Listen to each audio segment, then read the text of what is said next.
उस पवित्र भूमि पर रहते हो ब्रह्मपुर की, जिसका उल्लेख स्वयं स्कंद पुराण में करा गया है। यह कोई ब्रह्मपुर की भूमि कोई साधारण भूमि नहीं है।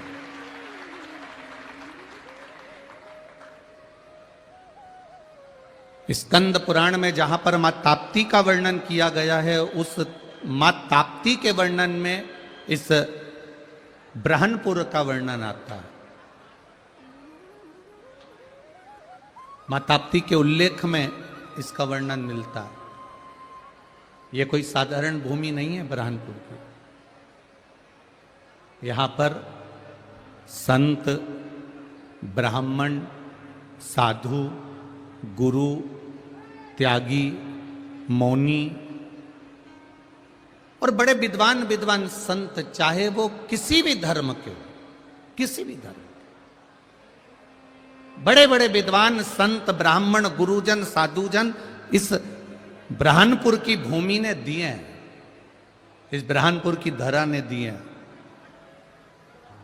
और आज भी इस ब्रह्मपुर के कथाकार, संत, साधु, त्यागी, महात्मा पूरे विश्व में, आज भी संपूर्ण विश्व में इस ब्रह्मपुर का नाम अग्रण्य कर रहे हैं। ऐसी पावन ब्रह्मपुर की धरा है।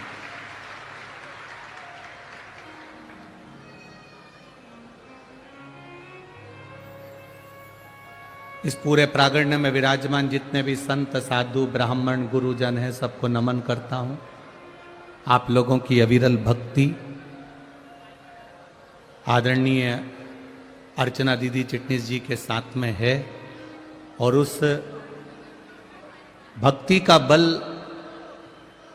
ही है जो इस ब्रह्मपुर के आसपास के क्षेत्र में चारों तरफ शिवालय ही शिवालय हैं और मां आद्य शक्ति ही आद्य शक्ति है।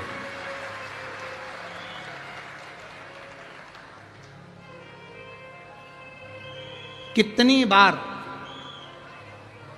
प्रयास करा गया इस ब्रह्मपुर को मिटाने का, कितनी बार प्रयास करा गया इस ब्रह्मपुर को समाप्त करने का, पर मेरा महादेव नीचे से लेकर किले तक में बैठा है, इसलिए उसी का राज्य चलता है। मेरा महादेव नीचे से लेकर किले तक में बैठा हुआ है, इसलिए उसका राज्य चलता है। और नीचे से ऊपर तक अगर वो बैठा हुआ है तो फिर आपको सोचने की जरूरत नहीं है क्या किसको रोई और चादर तन के सोई है। फिर वो बैठा है तो हमको नहीं सोचना। घर का बुजुर्ग, घर का बड़ा, घर का बयो, घर का वृद्ध जब बैठा रहता है, घर का बड़ा जब बैठा रहता है, तो फिर छोटे को ज्यादा सोचने की जरूरत नहीं पड़ती है। फिर नहीं सोचना हमको। मैंने तेरे ही भरोसे ओ बाबा, तेरे ही भरोसे हवा बिच उड़ती जावांगी, बाबा डोर हत्तो छड़ी में कटी, भोले मैं तेरी पतंग, शंभू मैं तेरी पतंग, हवा बिच उड़ती जावांगी, बाबा डोर हत्तो छड़ी में कटी। ये शिव तत्व है, ये शंकर है, जिसकी एक बार करी हुई भक्ति, जिस पर चढ़ाया गया एक लोटा जल, जिस पर चढ़ाया गया एक बेलपत्र, खाली नहीं जाता। आप अगर उसके मंदिर के सामने से निकल कर भी गए हो ना, तो उसकी कृपा की दृष्टि आप पर पड़ गई तो ही आपका कल्याण निश्चित हो जाता है। ऐसा शिव है, ऐसा ओघड़ी है, ऐसा मेरा दयालु है।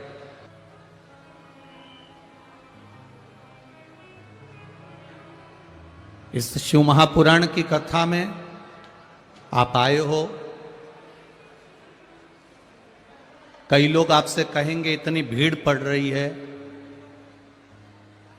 2-2.5 लाख स्क्वायर फीट के इस पंडाल को बनाया गया था, पर अभी हम जब आ रहे थे तो अर्चना दीदी चिटनीस जी ने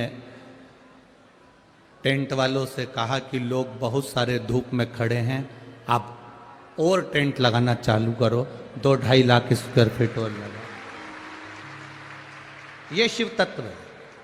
शंकर, अगर आप इतनी मात्रा में आए हो, लाखों की संख्या में पहुंचे हो, आपको हम दिख रहे हो ना दिख रहे हो वो कोई बात नहीं है, पर इतना अंदाजा लगा कर बैठना कि शिव महापुराण की कथा में अगर आप पहुंचे हो तो ये निश्चित है कि मेरा महादेव भी आपके दरवाजे पर जरूर पहुंचेगा। ये निश्चितता।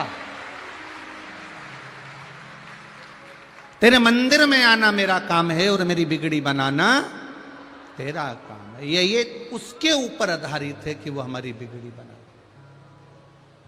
आप तो केवल 1 लोटा जल लेकर शिव जी के मंदिर पर जाओ, शिव जी को जल चढ़ाओ, शंकर का गुणगान गाओ, उसके बाद मर्जी उसकी है, वो संभाल ले।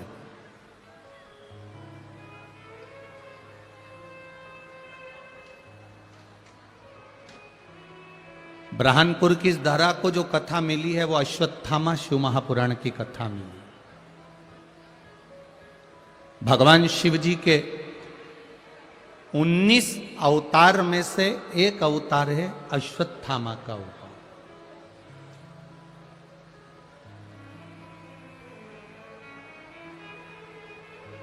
ये शिव जी के 19 अवतार में से एक अवतार है अश्वत्थामा।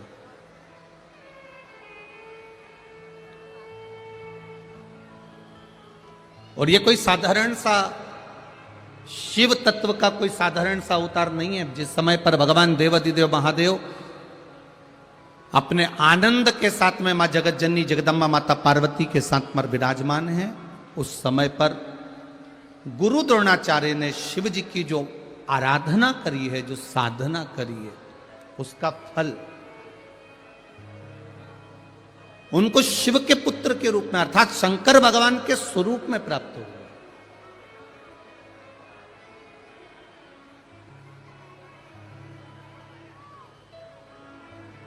शिव कथा कह रही है।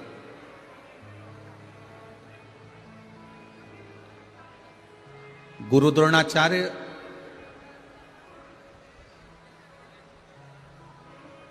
जो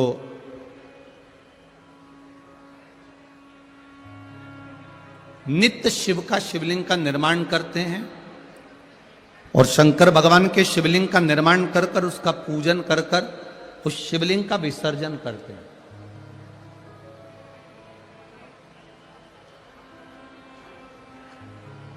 जिनके भीतर कुछ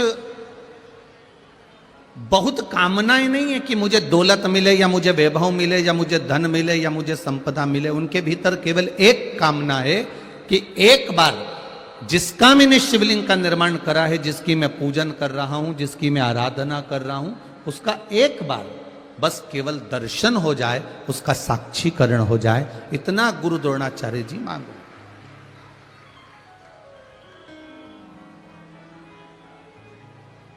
केवल जिसका मैं भजन कर रहा हूं, जिसका मैं गुणगान कर रहा हूं, जिसका मैं स्मरण कर रहा हूं, जिसका मैं मंत्र जाप कर रहा हूं, जिसका मैं नाम जाप कर रहा हूं, उसका एक बार साक्षीकरण हो जाए, एक बार उसका दर्शन हो जाए।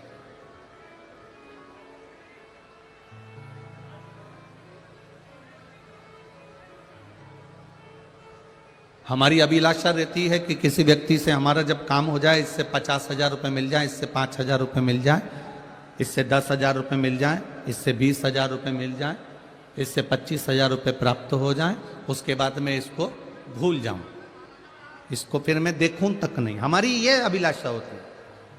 पर गुरु द्रोणाचार्य की ये अभिलाषा नहीं थी कि मेरे पास में मुझे वर मिल जाए या मुझे संपदा मिल जाए या मुझे दौलत मिल जाए या मुझे धन मिल जाए। गुरु द्रोणाचार्य जी की एक अभिलाषा प्रबल थी कि बस एक बार जिस महादेव का मैं शिवलिंग का निर्माण कर रहा हूं, जिस महादेव के मैं शिवलिंग को निर्मित कर रहा हूं, जिसकी मैं पूजन कर रहा हूं, जिसकी मैं आराधना कर रहा हूं, बस उसका दर्शन हो जाए, उसका स्मरण हो जाए।